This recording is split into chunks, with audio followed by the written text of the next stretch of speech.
On episode 140 of Veteran on the Move, I'm talking with Air Force veteran Brian Niswander, who started the website military-transition.org. And he's been collecting transition intelligence from service members. And some of the information he's got and all the data he has on veterans and their experience in the transition process is fascinating. So stay tuned. You need to hear it. Welcome to Veteran on the Move. If you're a veteran in transition, an entrepreneur wannabe, or someone still stuck in that JOB trying to escape, this podcast is dedicated to your success. And now, your host, Joe Crane. The top 7 paths to freedom is my free gift to you for listening to the show, featuring 7 great ways for a veteran to take their first step into the exciting world of entrepreneurship. To receive your free gift, go to veteranonthemove.com, or if you're listening on a mobile device, you can text the word veteran to 38470. Brian Niswander is an active duty Air Force veteran, a reservist, and the founder of military-transition.org, which provides timely, unbiased, and interactive information, or transition intelligence, to help service members successfully navigate the transition process. All right, Brian Niswander, welcome to Veteran on the Move. Thanks for being here today. I'm looking forward to hearing your veteran entrepreneurial success story. Before we get to talking about business and entrepreneurship, take us back and tell us about your Air Force career. You bet, Joe. Hey, thanks. I want to start by saying thanks. It's truly an honor to be here on your podcast. I've listened to it many times, and I'm excited to share my experiences with those that are still serving and with the veteran community. So my Air Force career was 6 years long, went from 1990 to 1996.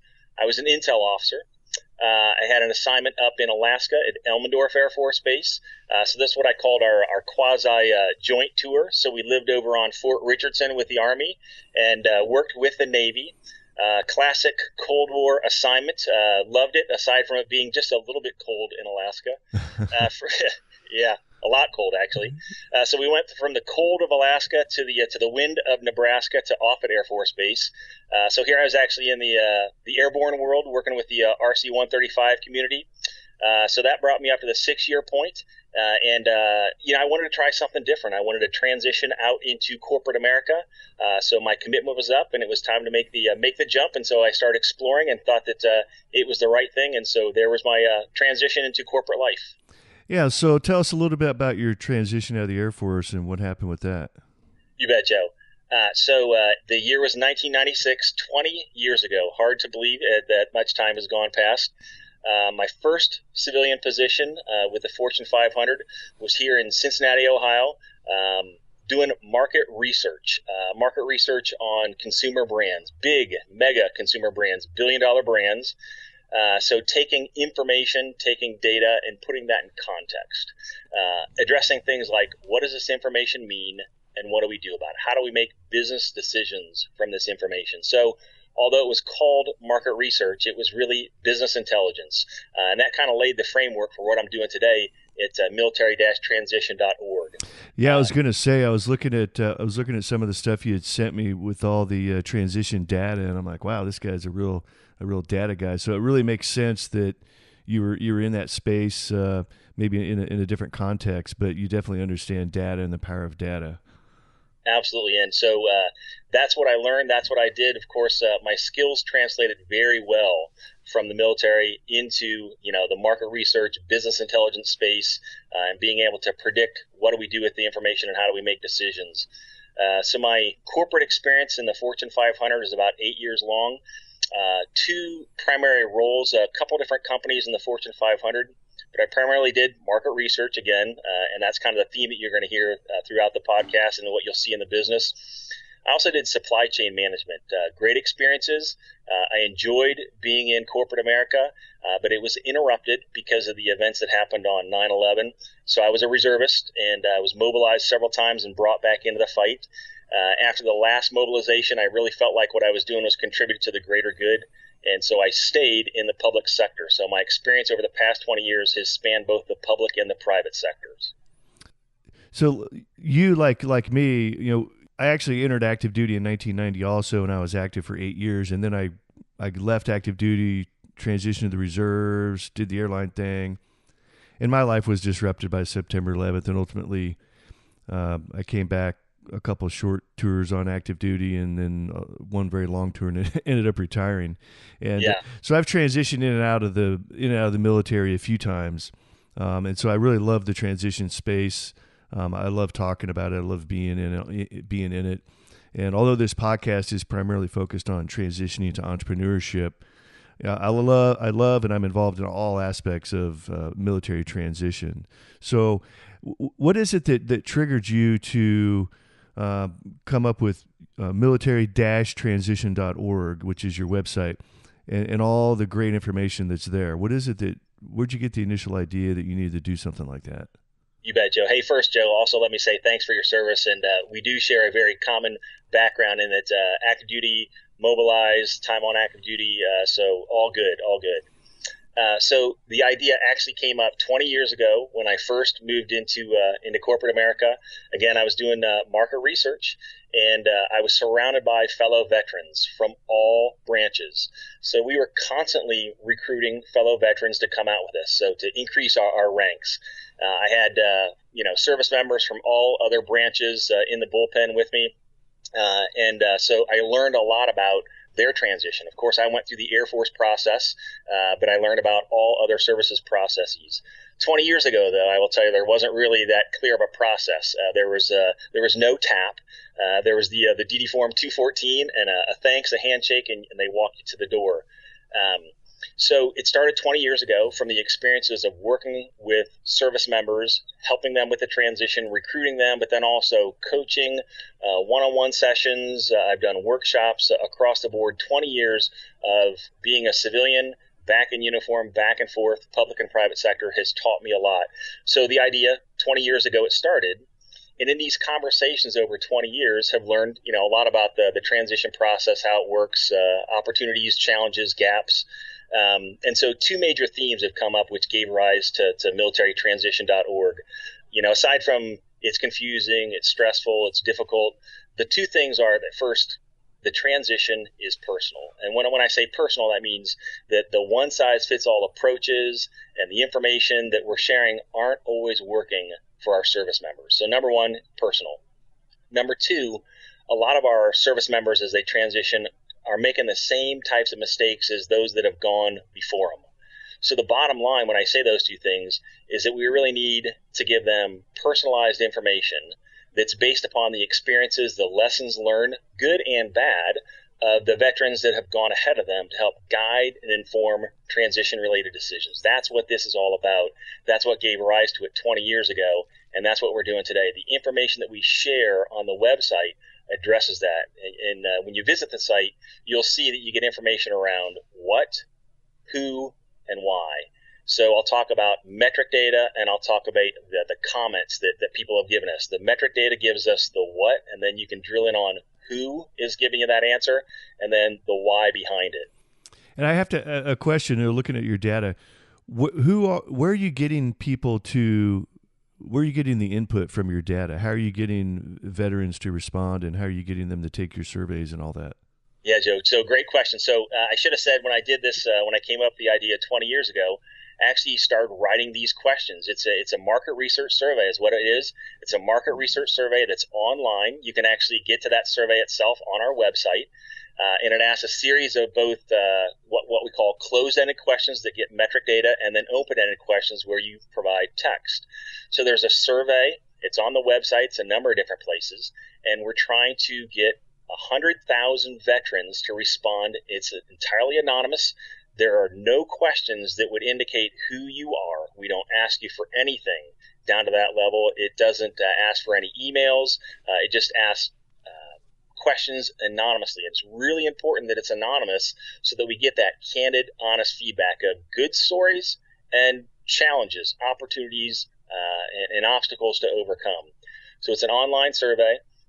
A number of questions, and then we also ask the demographic questions, your branch, your rank, your years of service, things like that, so we can break that out in the data set as well.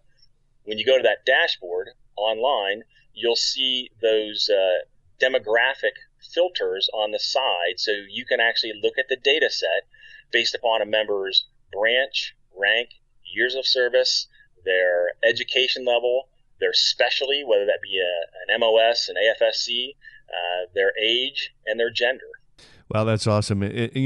What's interesting, like one of the main things that I got from looking through some of the data that you had sent me when I was looking out on your website was, wow, people really do struggle with transition. I mean, there are some people that have it figured out, but for the most part, people are struggling with transition, even after all the mandatory transition classes and after all the awareness building of transition and the importance and the money that the DoD puts behind it. Guys are still struggling. Absolutely. And so, Joe, again, it goes back to that piece of the one-size-fits-all solutions aren't working. They're better than it was 20 years ago, but this is a tool to be able to help, and it's a personalized tool to overcome that one-size-fits-all. Joe, you said, a lot of folks are still having problems. On the dashboard right now, there are 12 pages worth of information. The 13th page, or a tab on this interactive database, interactive dashboard, the 13th tab actually shows you who's in the data set. So to your question from earlier, the folks that have actually answered the questions that we have online. But 49% of our veterans say that their transition was more difficult than they expected. And so on the right side, again, I talk about those filters. As you start adjusting those filters, you'll see that number increases and it decreases. It's very interactive. And so, for example, on the dashboard right now, if you start toggling and you start looking at by branch, from an Army standpoint, the number goes from 49 for all veterans up to 53 for the Army. Not a big jump, but when you look at mid-level NCOs that are in the Army, that number spikes. It jumps up to 64%. 64% of mid-level Army NCOs say the transition was more difficult. So you'll hear me talk about the what, the who, the why. The what, the transition is difficult. The who, specifically for mid-level Army NCOs, why? And so that's where the real richness, that's where the magic happens in this, in the comment section. And that's the piece that we're really starting to do the heavy analysis on to be able to answer more of the why. Why is it so difficult? What can we learn about that and roll that back into training programs and to help attack that? By the same token, if you look at staying within the Army, if you look at Army company grade officers, lieutenants and captains 01 through 03, that number goes down. It actually goes down to 41% of Army 01, 03s say that it was more difficult than they expected. So the number declines, and what's the difference between that segment of the population and the mid-level NCOs in the Army?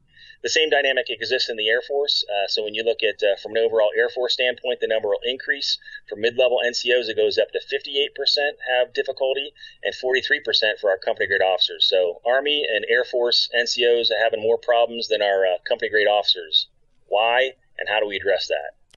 And I know you got a lot of data, but realistically, you're still fairly new in collecting all this data. Are you able to get at some of those whys, or is it too early to tell?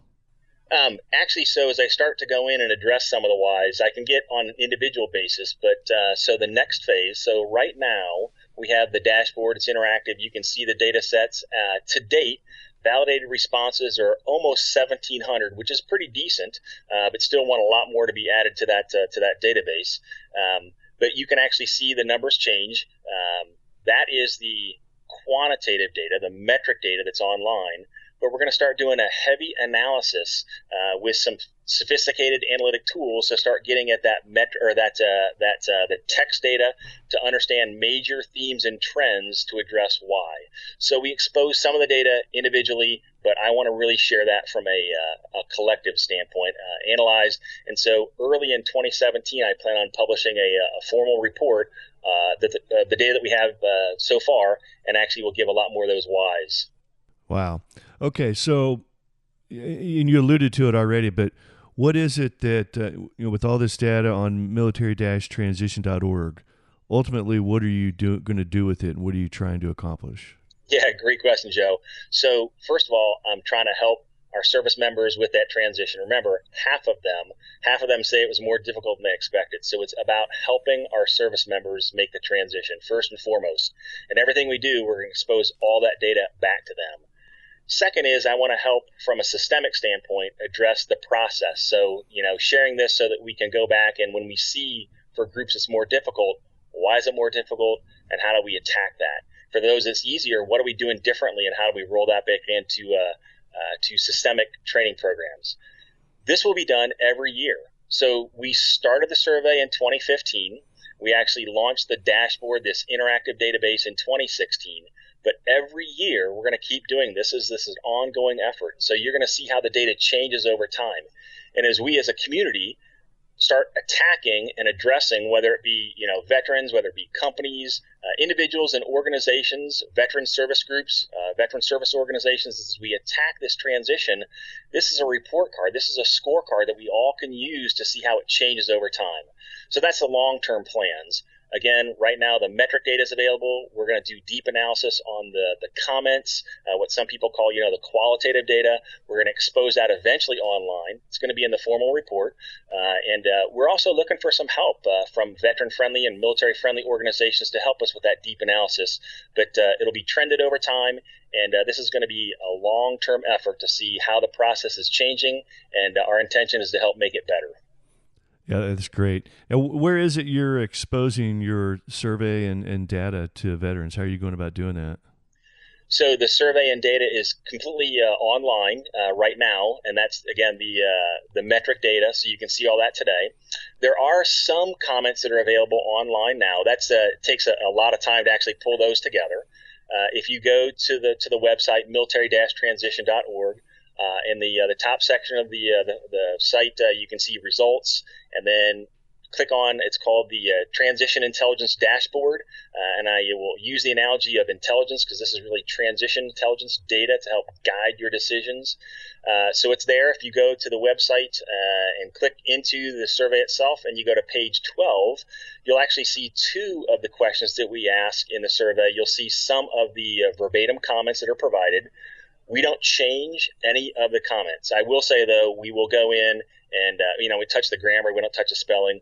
If there's any inappropriate language or if there's any inappropriate comments, slanderous comments, we'll take those out of the data set. But other than that, it goes in exactly how you see it.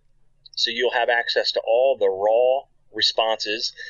And then the analysis piece comes where we trend that and we say, 40% of the comments are along these lines when you look at this specific breakout group. There are a total of 13 what we call open-ended questions where people can provide their text comments. So far, we've got the answers to two of those, just a sampling so far, and we're going to be expanding that as well so you see a lot more data. Okay. Do you have any grandiose discoveries or conclusions at this point about military transitions? Joe, I definitely appreciate you asking that too. So what I'll share is, and this has been published, we published this a couple months ago, and lots of great feedback. So one of the questions we asked is about the things that veterans have found important in their transition. So I'll share the top 5 things, and then my perspectives of having worked with veterans for the past 20 years and the data that I've read. Even though I haven't exposed all the data, I've certainly read a lot of the comments so far. So I'll walk through. So the first one is networking. Networking is so powerful. So I encourage all of our service members to start networking. Get on LinkedIn, build your profile, start learning as soon as possible. And the good thing about networking is that it applies both to your career in and outside of uniform. So the more you learn, you can network with people that are still wearing the uniform.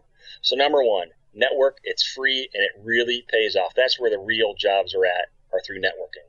Second of all, you got to be patient. All right.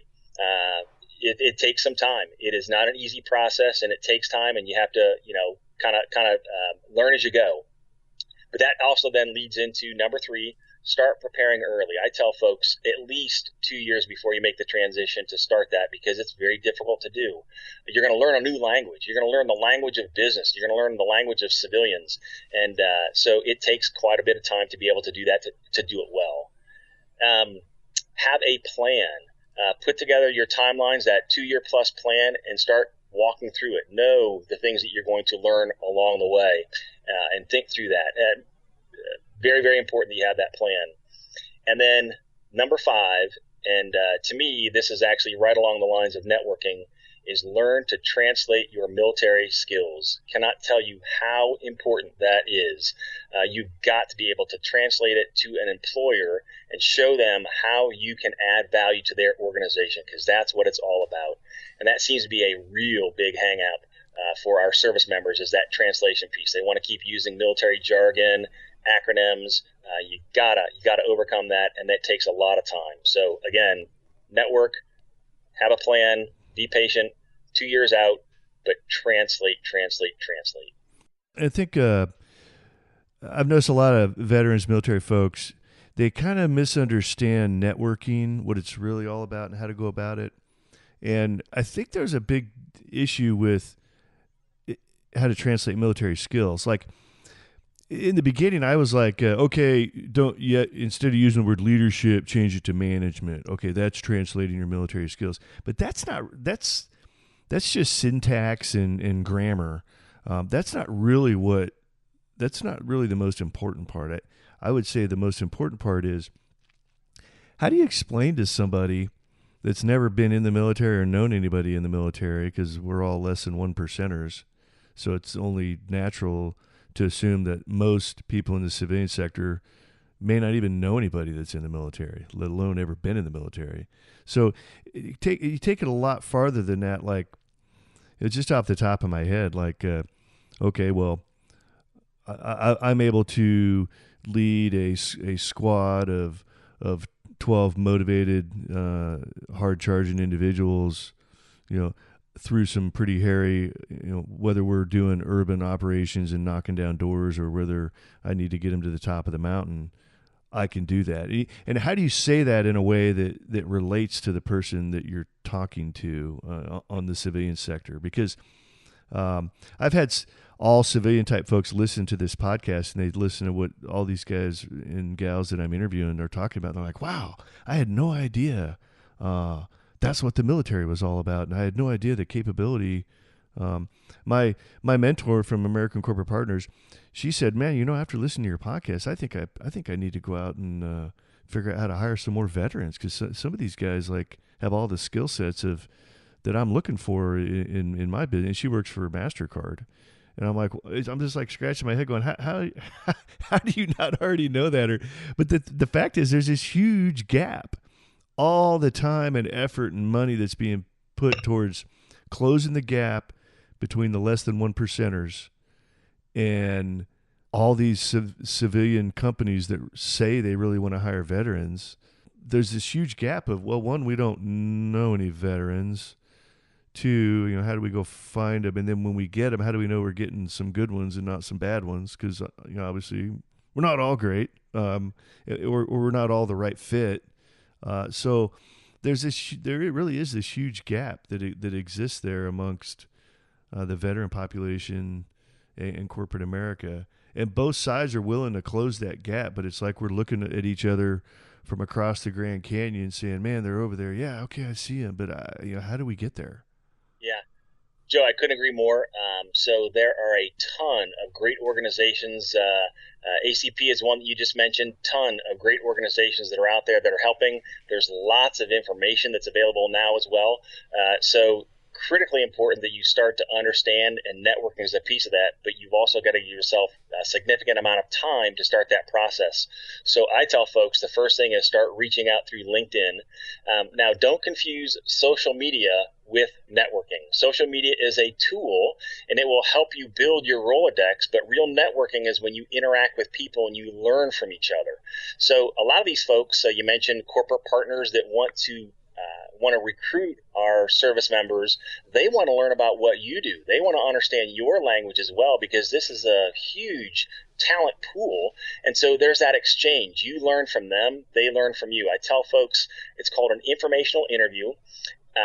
Everybody would love to go to lunch and have you pick up a lunch for them or buy them a cup of coffee. So buy them lunch and just talk about what they do and help refine your skills, or how you translate your experience into language they understand. That is really difficult to do. I talk a lot about what I call transferable skills. The government all taught us all a wealth about transferable skills. These are things that apply to any position: communication skills, problem solving, attention to detail, work ethic, interpersonal skills, motivation, adaptability, all these things that we learned, how to say that in ways that apply to them, that show how you add value to them. It is not easy. It takes time. Let me give you an example. I observed a congressional hearing earlier this year, and one of our members of Congress actually made a great comment, talked about how difficult it is for our service members to make that translation of their skills. And he talked about a sniper, right? I don't think there's a whole lot of snipers in the corporate world. There's not a huge demand signal. And so how do you translate your skills as a sniper so that the person on the other side of the table understands and says, hey, that's something of value to my organization? And so the way this member of Congress actually described it was that a sniper is able to deliver an exact payload at a precise location in a difficult and challenging environment 100% of the time. Wow. That sounds a lot like logistics to me, delivering a specific payload, precise location and time, difficult and challenging environments 100% of the time. Exactly. So it takes time, and you have to think through. And also, networking will help. So as you reach out to your coworkers, supervisors, unit members that have made the transition, understanding from them and sharing, hey, here's what I'm doing. What does that mean to you, and how do I tell this story? And critically important, it takes time, and networking will help you do that. Yeah, and a lot of what we're talking about here is soft skills versus hard skills. I mean, if for some reason you might be a comptroller in the military, well, okay, then yeah, you'd make a great CPA, or if you're a public affairs officer, then you make a great spokesperson for the company, or work in the HR public affairs department. But that's not really what we're talking about. Those are hard skills like CPA or engineering degree, licensing and certification type stuff. Those are all hard skills that can be documented. The biggest thing that veterans bring to the table are the soft skills: how to get along with people, how to stay motivated when you're cold, wet, tired, and hungry, and not only that, keep everybody else around you motivated. Those are the kinds of things that veterans bring to the table, and those are the things that corporate America is screaming for. But they don't really know how. In many ways, corporate America doesn't. Like they're not going to publish a job. They're not going to publish a job posting, and the job description is going to say, "I need somebody that's used to being cold, wet, tired, and hungry, and can stay motivated and keep their employees motivated when they are experiencing that." But in many cases, we're talking figuratively and literally here, but in many cases, that's really what they're looking for. Somebody to keep everybody motivated when everybody's cold, wet, tired, and hungry. Whether maybe that cold, wet, tired, and hungry translates to frustrated, pissed off, working too much, that kind of stuff. So it all works, and corporate America knows they want good veterans to come into their workforce, but they're struggling with the how and the why just as much as the veterans are. True statement. So when I mentioned earlier these transferable skills, the transferable skills for the most part are the soft skills. And I don't care where you work, they need people with good communication skills. Communication skills, the ability to listen and the ability to communicate to others, whether it be verbally or in writing. I don't care where you're at. You have to have good communication skills. You've got to be adaptable. Leadership, management, the ability to motivate yourself and others. You talk about, being cold, hungry, in a really challenging environment. Business isn't easy. There are some extremely demanding situations that you're going to face in the world of business, and knowing that people aren't going to run from that challenge, that they're going to attack it head on, that is extremely important. And you've got all these skills that you have from your military time that you can talk about. Hostile environments, I didn't run. I stayed right there, and I did the right thing, and I rose to the occasion. And that same environment exists in business. Your life's not on the line, but certainly a major threat to your organization. And so it's relaying those experiences in ways that show, hey, this person has the skills we're looking for. A lot of the hard skills, too, they're going to teach you how they do it in their organization. Just because you learned about, you have a degree in whatever it might be, they're going to teach you how we do it in our organization. So I'll say market research. So I had this analytic experience, the ability to take information and data, and really analysis is understanding two things. What does this information mean, and what do we do about it? What does it mean? What do we do about it? I don't care where you get the information. So that translated very well, but I had to learn the tools and the process that they collected the information, that we then would analyze it, and the ways that we report it, and how we actually made business decisions with it. So I had the fundamental understanding, I had the analytic ability, but applying that, the organization that you're going to get on board with is going to help you. Here's how we do it, and here's how the decision-making process works. So you have to be able to show that analytic experience, and that's what I talked about when I made my transition. I was an intel officer. I took that data, understood it, and predicted the future. That's what market research, business intelligence is trying to do. When we put a product on the shelf, what happens in the future? Does it sell? Does it not sell? We're predicting the future. So, Joe, you're absolutely right. The soft skills are what the military taught us. A lot of the hard skills do translate, and people do get hired as airline pilots. But for the most part, it's the soft skills that you want to highlight during those interviews, unless you're, specific, unique skill they're looking for, like I said, an airline pilot, which speaks to your experience. Well, thanks, Brian. Hey, unfortunately, we are getting close to the end of our time here. I do want to give you a chance to give a shout out for your military-transition.org. So just talk about that real briefly. You bet. So, Joe, again, we're sharing information to help people make decisions as they're thinking about the transition, and as their transition is underway. This is unbiased, accurate information that you can access 24/7 around the globe to really understand and learn from those that have gone before you. So it's difficult, it's challenging. Some people make mistakes, or they encounter what I call transition ambushes, so you can learn from the people that encounter those ambushes and avoid them. In your case, in the transition, you can learn from those that had successful transitions, and you can model that behavior. You can build upon it so that you're successful and your timeline is compressed. So that's what we're doing. I would ask that if you're a transitioning service member, feel free to use all the data. It's free of charge. military-transition.org. So service members, use this free capability. If you're a veteran, I ask you to go in and take the anonymous survey. It's also on the website. That's the magic behind the data that we're sharing. It's the lessons learned from those that have gone before of us. And then also for military-friendly organizations, I would ask a challenge to you all to help us. You see the data that we're exposing out there now. We're going to write a formal report in 2017 where we're going to do the deep analysis of those comments, and we're going to share that with the world. And would love to partner in that regard to be able to get this information out to our service members, our veterans, and then the companies that hire too. There's value to them in this data as well. So, all right, Brian, that's awesome. Thanks, and I appreciate you being here and sharing your veteran entrepreneurial success story and sharing that phenomenal information with veterans and soon-to-be veterans out there. We did want to mix it up a little bit here. Before Brian and I hit the record button, we were talking about Brian's been a longtime Veteran on the Move listener, and you were talking about how many of the guests that put their contact information out there, which I don't think you did actually, but so you probably need to do that. Somebody can get a hold of you directly. And you had said there's a number of guests that have been on the Veteran on the Move podcast where you have reached out and contacted them, and you've been collaborating and scheming and everything else, along with with everybody. And so I've been grappling with this for quite a while. So I wanted to put it out there to the listeners.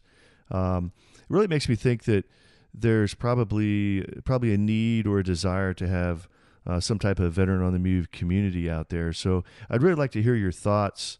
I want to give you a chance to comment on that too, Brian. But if you think this is something that you'd like to see or you're looking for, I'd like to hear your thoughts on it. So if you could send me an email, and that's joe@veteranonthemove.com, joe@veteranonthemove.com.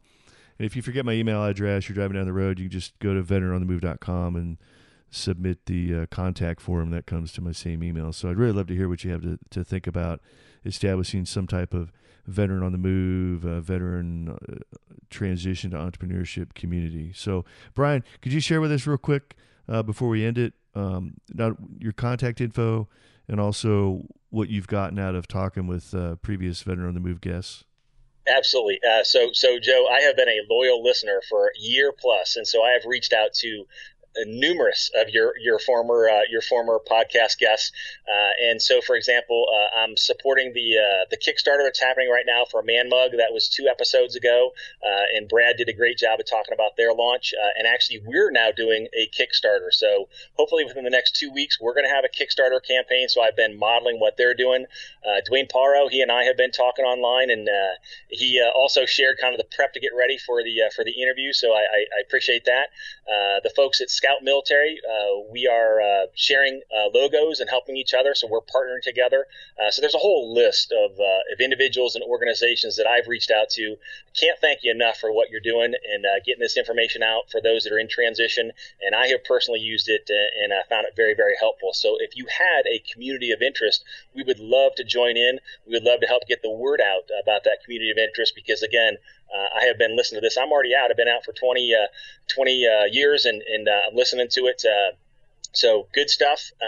My contact info, if anybody wants to reach out to me, brian.niswander@gmail.com. Also, military-transition.org. All the contact info is on the website.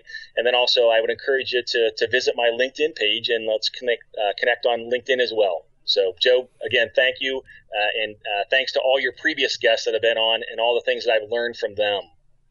Absolutely. Well, hey, Brian, I appreciate that. And the initial idea, the initial basis for me starting the Veteran on the Move podcast, which was you're going to be episode 140, 140 episodes ago, over 2 years ago, was to introduce entrepreneur wannabes to all the people, programs, and resources that can help them transition entrepreneurship. So it's great to know that it's actually happening. Well done, Joe. Thank you. All right, Brian. Well, these 2 veterans are Oscar Mike. As you can tell from listening to the Veteran on the Move podcast, interviews are a great way to tell your story and spread the word about your business. If you would like to get booked as a podcast guest, I recommend Interview Valet. You can check out Interview Valet at veteranonthemove.com/valet.